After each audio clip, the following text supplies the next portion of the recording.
সবচাইতে বেশি জান্নাতে প্রবেশ করাবে যে আমল, বিষ্ণু বললেন, এক হচ্ছে আল্লাহর ভয়, আরেক হচ্ছে সর্বোত্তম আচরণ। প্রিয় ভাইরা, ইসলামের মেজাজটাকে চিনে নেন, ইসলামের এসেন্সটাকে বুঝে নেন। আমরা ভালো আচরণকে গুরুত্ব দিতে চাই না। অনেক নামাজি লোক দেখবেন নামাজ পড়তে পড়তে কপালে কালো দাগ ফেলে দিচ্ছে, বাসায় বউয়ের সাথে খারাপ আচরণ করে, খিটখিটে মেজাজের, প্রতিবেশীর সাথে শুধু ঝগড়া, কলিগদের সাথে ঝগড়া, মারামারি, দুঃসম্পর্ক। এরকম আছে না? নাই বলেন, আছে না? কিন্তু নামাজি, অনেক বড় হাজি, একদিনও কোরআন তেলাওয়াত মিস হয় না।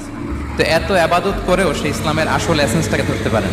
বিষ্ণু বললেন সবচেয়ে বেশি জান্নাতে প্রবেশ করাবে যে দুটি আমল, একটি হচ্ছে তাকওয়াল্লাহ, আল্লাহর ভয়, আরেকটি হচ্ছে উত্তম আচরণ, সর্বোত্তম আচরণ। তো আমরা যেন উত্তম আচরণের অধিকারী হই, আমার স্ত্রীর সাথে যেন ভালো আচরণ করি, প্রতিবেশীর সাথে যেন ভালো আচরণ করি, ছেলে মেয়েদের সাথে যেন আমাদের অ্যাটিটিউডটা ভালো থাকে, আচরণটা ভালো থাকে, কলিগের সাথে যেন ভালো থাকে। বিশ্বনবীর আচরণ যেমন ছিল তেমন আচরণ যেন আমরা গড়ে তুলতে পারি। আওয়াজ করে পড়ুন আমিন।